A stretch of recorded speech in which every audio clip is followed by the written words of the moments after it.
हाँ लाइव लिखा हुआ है और आप उसमें लिख रहे हैं। Live video is starting. हाँ तो ठीक है सर, स्टार्ट हो गया। You are now live. हाँ तो अभी मैं देख लेता हूँ, लिंक मुझे यहाँ दिख जाएगा। हाँ सर लाइव है। आप एक मिनट सर, माइक को लगाना पड़ेगा मुझे। आवाज आ रही है? हाँ आवाज है, एक मिनट मैं वो एडजस्ट कर रहा हूँ, फुल आवाज कर रहा हूँ। तो मुझे इससे बोलना है, फोन से बोलना है या इससे, इंटरनेट से? अगर उसमें स्पीकर है तो उसी से बोलिए। हाँ तो इसमें है स्पीकर। ठीक है सर। हाँ आवाज आ रही है। माइक देना, माइक।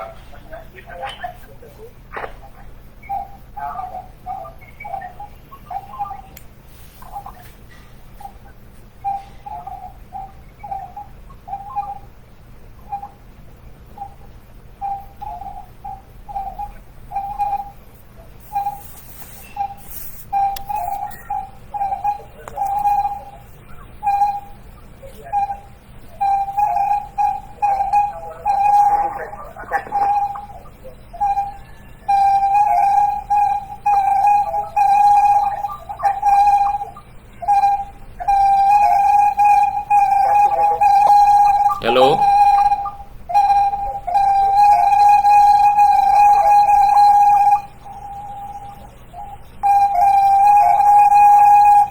डिस्टर्बेंस आ रहा है?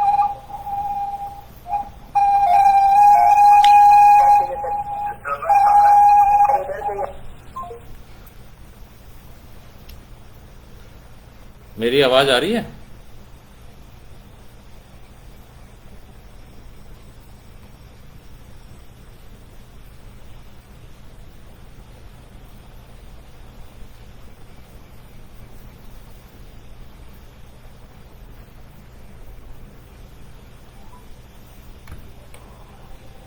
मेरी आवाज आ रही है अभी क्या?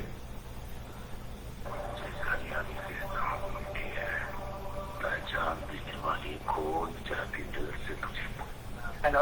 हाँ मेरी आवाज आ रही है? हाँ सर आ रही है, आप स्टार्ट कीजिए। नहीं, इसमें जो मैं बोल रहा था पहले, आवाज आ रही थी?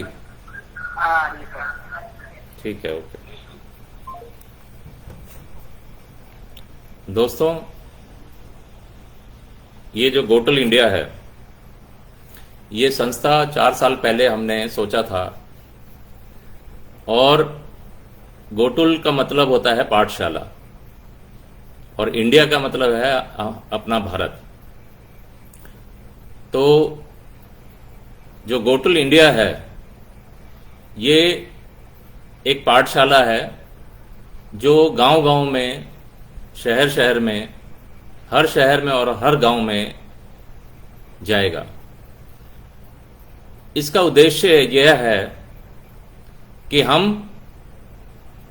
जो बच्चे प्राइमरी एजुकेशन में हैं, जो बच्चे सेकेंडरी एजुकेशन में हैं, या ग्रेजुएशन, पोस्ट ग्रेजुएशन या अन्य फील्ड में हैं, किसी भी फील्ड में, उनकी मदद करना। मैं डॉक्टर संजय कुमार, बगौरा गांव है मेरा, जिला सिवान, और आपके पास जहां पे ये हो रहा है, छपरा जिले में ही मेरा नानी का घर है, सरिया सतवा। तो सबसे पहले तो मैं बधाई देता हूं जितेंद्र जी को, जिन्होंने इतना अच्छा कार्यक्रम, मैं देख रहा था अभी, आप लोगों से जुड़ा था, और सारे वक्ताओं को मैंने सुना। सब लोगों ने अच्छा बोला। कई यंगस्टर्स भी थे, कई टीचर्स भी हैं इसमें, अलग अलग क्षेत्र के लोगों ने अपना वक्ता रखा। तो दोस्तों, ये गोटुल इंडिया हमने क्यों बनाई है, इसका उद्देश्य क्या है, और हम क्या करना चाहते हैं। सबसे पहले हमने दिल्ली में ये सोचा कि हमारे समाज से जो पावर सेक्टर है, जहां पे एडमिनिस्ट्रेटिव पावर होता है, यानी आईएएस, आईपीएस, बड़े बड़े अधिकारी जो होते हैं, जिनके पास पावर होती है, हमारे बच्चे ये एग्जाम क्वालिफाई क्यों नहीं कर पा रहे हैं। जब हमने ये पिछले 6 साल का डेटा हमने देखा तो हमारे होश उड़ गए। हमने देखा कि हमारे बच्चे तो डॉक्टर इंजीनियर बन रहे हैं और लेकिन आईएएस आईपीएस नहीं बन रहे। फिर हमने कंपैरिजन किया मीना समाज से, जो हमारे ही एसटी कैटेगरी में आते हैं। तो हमने देखा कि मीना समाज के लोग हमसे कई ज्यादा आगे हैं। उनके हर साल 30 से 35 बच्चे आईएएस आईपीएस बनते हैं। अगर हम अन्य सर्विसेज भी ले लें इसमें, जैसे कि IRS, IRTS, IES, IFS, ISS, तो इसकी तादाद और ज्यादा 70 से 80 बच्चे इनके आईएएस आईपीएस और अन्य सर्विसेज, जो grade 1 services, grade B services जो हैं, उसमें ये लोग सेलेक्ट हो रहे हैं। और हमारा पिछले 6 सालों में सिर्फ एक बच्चा हमारा सेलेक्ट हुआ है। कहने का मतलब है कि हम इंडिविजुअली तो बढ़ रहे हैं, लेकिन समाज के तौर पे हम लोग एक जो एग्जाम ये यूपीएससी कहलाता है, जिससे आईएएस आईपीएस बनते हैं, पूरे इंडिया भर में हमारे जितने बच्चे हैं, जितने लोग हैं, वो एक बच्चा भी नहीं निकाल पा रहा है। ये शर्म की बात है। समाज के तौर पे हम लोग आगे नहीं बढ़ पाए हैं। इंडिविजुअल ग्रोथ हमने, व्यक्ति विशेष के रूप से हमने जरूर ग्रोथ की है, लेकिन वो भी हमने बहुत ज्यादा नहीं की है। इसका कारण कहीं ना कहीं हमने एजुकेशन को दिया कि हम लोग एजुकेशन तो ले रहे हैं, लेकिन क्या इसके बावजूद भी हम लोग आईएएस आईपीएस को हम क्वालिफाई क्यों नहीं कर पा रहे? उसका रीजन ये है कि आईएएस आईपीएस को क्वालिफाई करने के लिए हमें बच्चों को पहले से ही मोटिवेट करना पड़ेगा। पहले का मतलब होता है 10वीं से, 11वीं से, 12वीं से। ग्रेजुएशन के बाद हमारे बच्चे अगर आईएएस आईपीएस का सोचेंगे तो वो कभी क्वालिफाई नहीं कर पाएंगे, क्योंकि इसकी तैयारी बहुत पहले से स्टार्ट होती है। इसकी तैयारी के लिए माँ बाप का भी इसमें बहुत बड़ा हाथ होता है। हमारे समाज में माँ बाप कितना बच्चों पे ध्यान देते हैं, ये भी काफी कम है, जिसके वजह से हम ये आईएएस आईपीएस नहीं बन पा रहे हैं। माँ बाप का बच्चों पे ध्यान ना देना इसकी एक बड़ी कारण है। बहुत सारे और भी कारण हैं, जैसे हमारे लोगों में अंधविश्वास, पाखंडवाद, अज्ञानता। जो यंग बच्चे हैं वो नशे में, दारू में, या जो अधिकारी लोग हैं वो लोग अपने समाज से नहीं जुड़ते हैं। जो महिलाएं हैं उनको पता ही नहीं होता है कि बच्चा क्या कर रहा है, उनको सिर्फ बच्चे का पेट भरने से फुर्सत नहीं होती है, लेकिन कहीं ना कहीं हम दिमाग भरना भूल जाते हैं। जो दिमाग की भूख है उसको हम पूरा नहीं कर पाते। बच्चों का जो दिमाग में जो एक भूख होती है, उसको हम उतनी जो साइंटिफिक नॉलेज होनी चाहिए बच्चे में, वो हम उसको पूरा खुराक नहीं दे पाते हैं।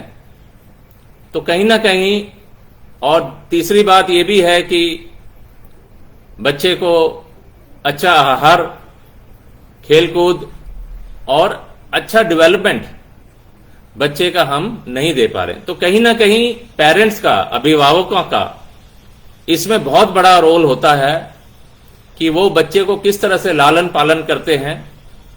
और हम बहुत बुरी तरह से अभिभावक के रूप में मैं ये शर्म की बात है कि हम इसमें बुरी तरह से फेल हुए हैं। बच्चे फेल नहीं होते हैं, बच्चे तो हमारा रिफ्लेक्शन होते हैं, हमारा मिरर होते हैं, हमारे जो हम करते हैं वो बच्चे करते हैं। आप अगर घर में गाली बकते हैं तो बच्चा तुरंत सीख जाता है। आप अगर ज्यादा टीवी देखते हैं तो बच्चा भी टीवी पे ज्यादा ध्यान से देखता है। आप घर में अगर मोबाइल पे ज्यादा ध्यान देते हैं तो बच्चा भी मोबाइल ज्यादा देखता है। और अगर आप घर में दारू पीते हैं या दारू पी के आते हैं, मारपीट करते हैं, गाली गलौज करते हैं, वो सब बच्चा सीखता जाता है। बच्चे में कैचिंग पावर बहुत तेज होती है, क्योंकि आप जानते हैं कि 7,000 से ज्यादा लैंग्वेजेस बोली जाती हैं। और बच्चा जब पैदा होता है तो उसको कोई लैंग्वेज नहीं पता होता है, कोई भाषा नहीं पता होता है। लेकिन वो जिस भाषा में पैदा होता है, जिस जगह पैदा होता है, वो भाषा पूरी तरह से सीख जाता है जब वो 3-4 साल का, 5 साल का हो जाता है। कहने का मतलब है बच्चे में कैचिंग पावर, यानी कोई भी चीज आप जो कर रहे हैं उसको वो दोहराना, उसमें उसको वो इनकल्टेट करना, यानी उसको सीखना अर्ली एज में बच्चे में बहुत होता है। तो इसलिए जो अभिभावक हैं बच्चे के सामने अन्य अन्य तरह की चीजें करते हैं, उससे वो बच्चा सीखता जाता है और फिर आपके जैसा ही बच्चा बन जाता है। कहने का मतलब है जब तक आप चेंज नहीं होंगे, अभिभावक चेंज नहीं होंगे, तब तक बहुत कुछ होने वाला नहीं है। कुछ आध बच्चे ऐसे होते हैं जो जिन पे टीचर का ज्यादा प्रभाव, अध्यापक और किताबों का ज्यादा प्रभाव पड़ता है, तो वो बच्चे अलग होते हैं। वो बचपन से ही पढ़ाई लिखाई में ज्यादा व्यस्त रहते हैं और वो आगे बढ़ते हैं। लेकिन ज्यादातर 95% बच्चे वो होते हैं जैसा अभिभावक होता है वैसे के वैसे ही वो बन जाते हैं। अगर अभिभावक चोर है, चोरी करेगा। अब अभिभावक अगर झूठ बोलते हैं तो बच्चा भी झूठ बोलेगा। कहने का मतलब है हमें सबसे पहले अपने आप को बदलना पड़ेगा अगर हम बच्चों में बदलाव देखना चाहते हैं। दूसरी बात है, हमें बच्चों के सिलेबस में, उनकी किताबों में, उनके टीचर्स से बात करने में, उनके स्कूल के रिकॉर्ड्स में, उसका स्कूल, हम सोचते हैं कि स्कूल जाने से ही हो जाता है, ऐसा नहीं है। हमें ये सारी चीजें करनी पड़ेंगी, बच्चे के साथ बैठना पड़ेगा और बच्चे को हर चीज में उसकी मदद करनी पड़ेगी, जिसमें ताकि वो बच्चा शुरू से ही मजबूत ढंग से पढ़ाई करे और वो आगे चल के बड़ा अधिकारी बने। अधिकारी एक दिन में बनता नहीं है, इसमें कई सालों का संघर्ष होता है। संघर्ष सिर्फ बच्चा नहीं करता है, अभिभावकों का संघर्ष उससे कई गुना ज्यादा होता है, क्योंकि एक छोटा बच्चे को नहीं पता है कि मुझे आईएएस बनना है या आईपीएस बनना है। ये सपना तो अभिभावक देखते हैं। तो दुख की बात यह है कि हमारे अभिभावक लोग जो हैं वो सपना देखना भूल गए हैं। रात को सपना नहीं, दिन में सपना देखना होना जरूरी है। हमें सपना ये देखना पड़ेगा कि, और गो टू इंडिया सपना दिखाने के लिए आया है। आप अभिभावकों को ठीक करने आया है, उनको समझाने आया है, उनको मोटिवेट करने आया है, ताकि वो अपने बच्चों को अच्छी तरह से पेरेंटिंग कर सकें, गाइड कर सकें और उनको अधिकारी बनने में मदद कर सकें। ये हमारा एक पहलू है और इसी में सबसे पहले आईएएस आईपीएस बनाने के संघर्ष में गो टू इंडिया ने एक बेटी को चुना है। हमने देखा है कि बेटियां को नेग्लेक्ट हमारे समाज में किया जाता है, जबकि बेटियां 12वीं तक और ग्रेजुएशन में भी टॉप करते आई हैं, लेकिन ग्रेजुएशन, पोस्ट ग्रेजुएशन के बाद उनका कहीं नामो निशान नहीं होता, क्योंकि उनकी शादी कर दी जाती है और वो फिर घरेलू कामकाज में और जो शादी के बाद वो बच्चे में व्यस्त हो जाती हैं। लेकिन देखा गया है कि वो अगर उनको सपोर्ट किया जाए तो वो अधिकारी और आईएएस आईपीएस और यहाँ तक कि देश का प्रेसिडेंट भी बन सकती हैं, जैसे कि अभी श्रीमती द्रौपदी मुर्मू हमारे देश की राष्ट्रपिता है। तो कहने का मतलब ये है दोस्तों, हमें जो हमारे बच्चे हैं उनमें विश्वास करना पड़ेगा, और ये विश्वास जो है बहुत बड़ी चीज होती है। जिस व्यक्ति को अपने पे विश्वास नहीं होता है वो किसी पे विश्वास नहीं कर सकता है। ये बहुत बड़ी बात है। जो वो अपने को सोचता है वो वैसा ही दूसरे को सोचता है। जो अगर कोई व्यक्ति चोर है तो वो सामने वाले को भी चोर समझता है, अगर वो झूठा है तो सामने वाले को झूठा समझता है। उसमें विश्वास की कमी होती है। तो दोस्तों, पहले तो ये है कि हम अपने पे विश्वास करना सीखें, अपने को सुधारें। जब हम अपने पे विश्वास करेंगे तो सामने वाले पे भी हम विश्वास कर सकेंगे। तो सबसे पहले कि हम विश्वास रखें कि हम अपने बच्चों को आईएएस आईपीएस बना सकते हैं।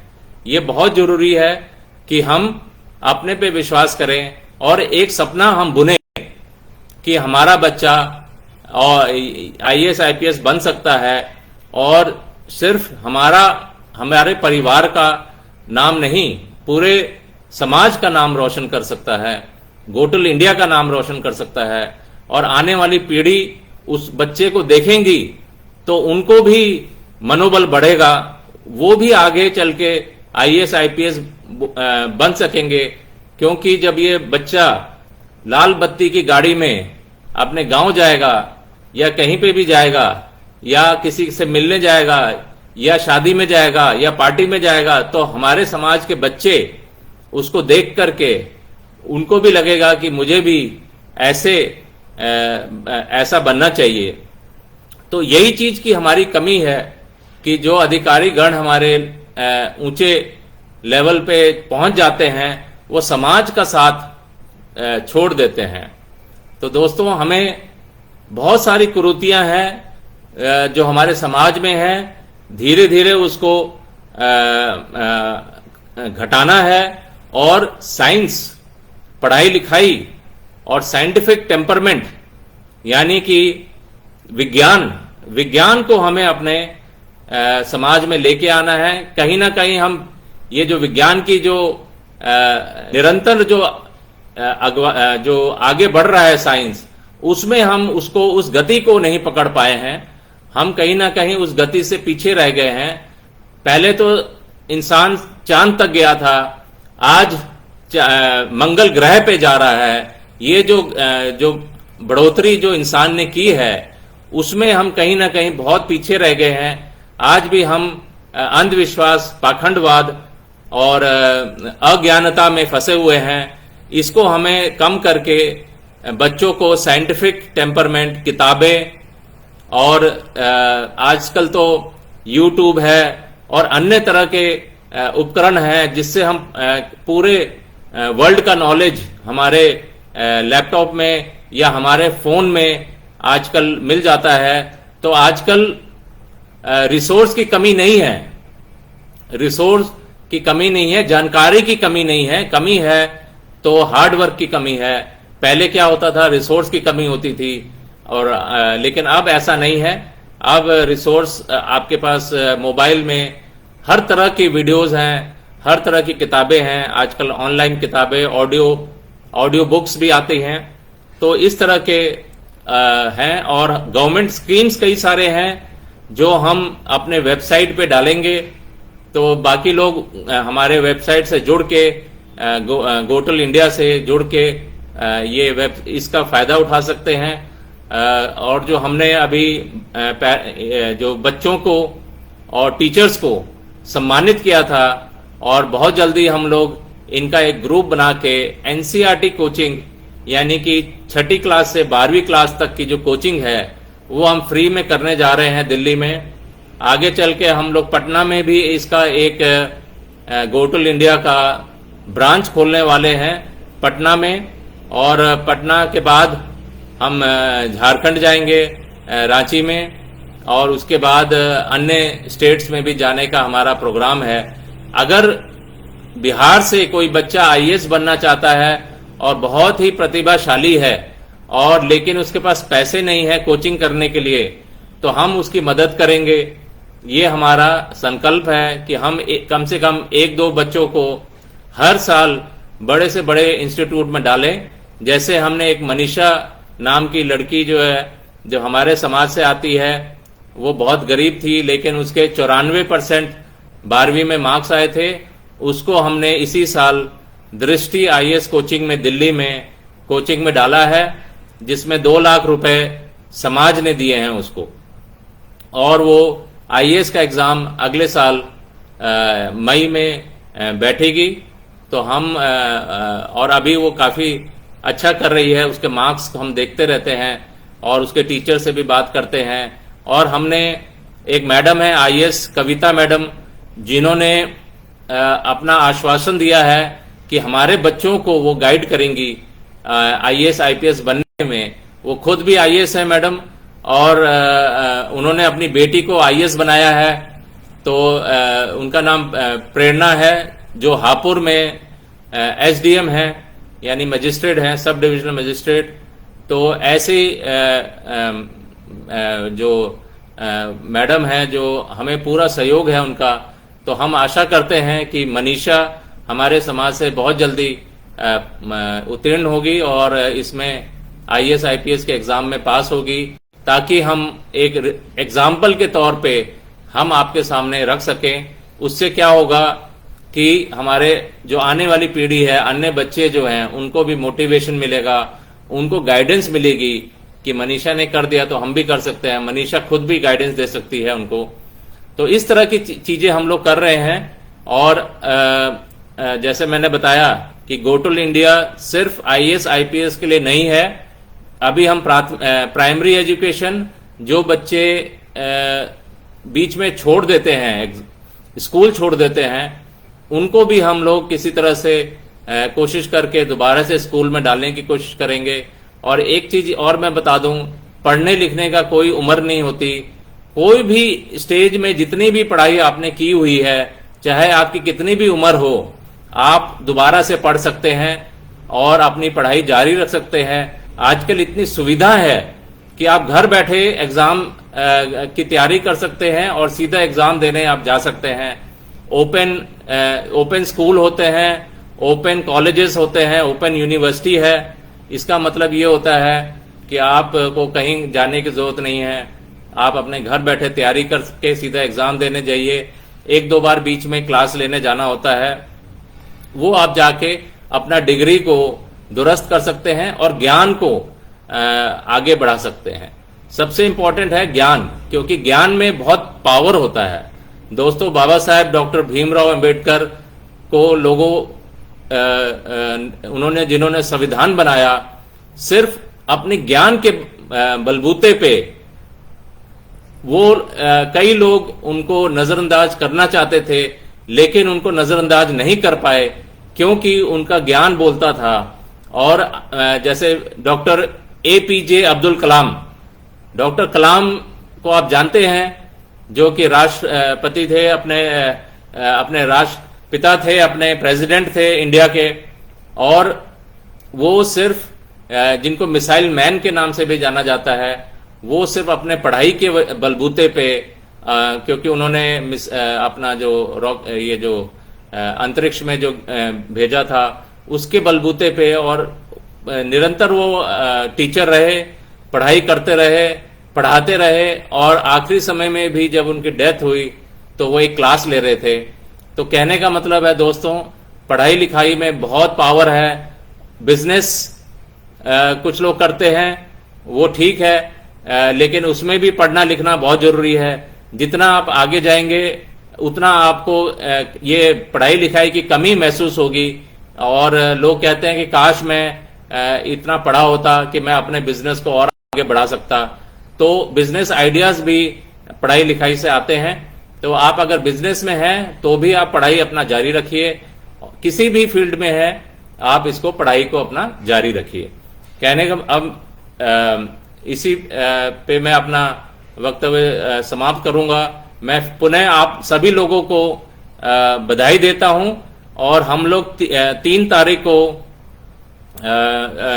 3 और 4 तारीख को 4 तारीख को हम पहुंचेंगे। 3 तारीख का हमारा टिकट हो गया है और हम लोग पटना पहुंचेंगे, और पटना में हमारा एक और कार्यक्रम होगा, और आपके साथ डॉक्टर नीलमणि गोंड जी हैं, जिनके अध्यक्षता में हम लोग यहाँ पे ब्रांच खोलेंगे। और हम कोशिश करेंगे कि अगले साल बिहार से भी एक बच्चा हमारे गोटल इंडिया में के जरिए IAS IPS कोचिंग में दिल्ली आए, और हमारा पूरा उसको सहयोग रहेगा, उसका लॉजिंग और बोर्डिंग और उसका पूरा खाने पीने का हम और ट्यूशन का पूरा हम बंदोबस्त करेंगे। हम लोग आगे चल के हॉस्टल खोलने का भी हमारा प्रावधान है। हम कोशिश करेंगे कि स्कूल भी खोला जाए, उसके लिए हम लोग जमीन देख रहे हैं। और सबसे पहले हॉस्टल फैसिलिटी का जरूरी है, क्योंकि जो बच्चे बाहर से दिल्ली में आएंगे पढ़ने के लिए IAS कोचिंग के लिए, उनके लिए हमें हॉस्टल फैसिलिटी चाहिए, ताकि उनको एक्स्ट्रा खर्च करना ना पड़े। दिल्ली बहुत महंगा है, स्पेशली अगर PG आप ढूंढने जाएं तो रेंट काफी ज्यादा आता है।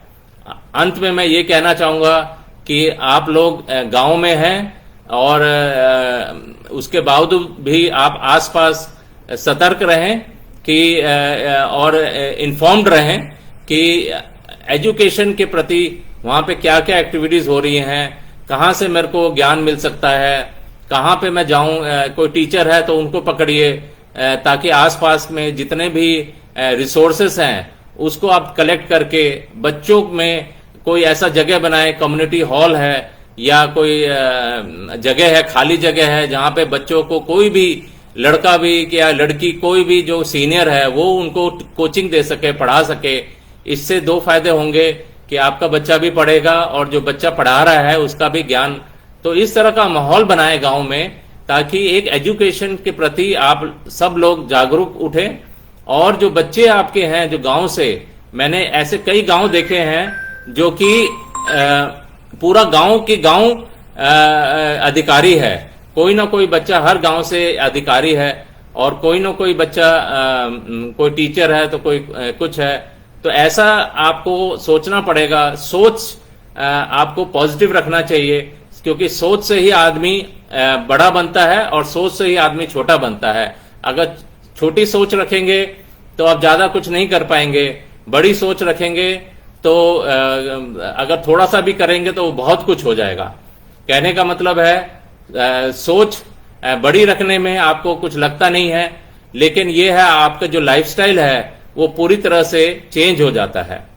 तो दोस्तों, मैं पुनः यहाँ पे डॉक्टर नीलमणि गोंड बैठे हैं, उनको और मेरे बाबा जी जो सिवान से आए हैं, जो प्रिंसिपल भी हैं शंकर जी, उनको बधाई देता हूं, और अन्य वक्ता जिनको मैंने सुना उन सबको मैं बधाई देता हूं। और खास करके मैं देख रहा हूं कि इतना अच्छा टेंट लगाया है, खाने पीने का भी व्यवस्था है, चेयर भी है, और गांव में इतना अच्छा जैसे कि बहुत बड़ा इवेंट हो रहा है। और वाकई में ये एक शुरुआत है हमारी।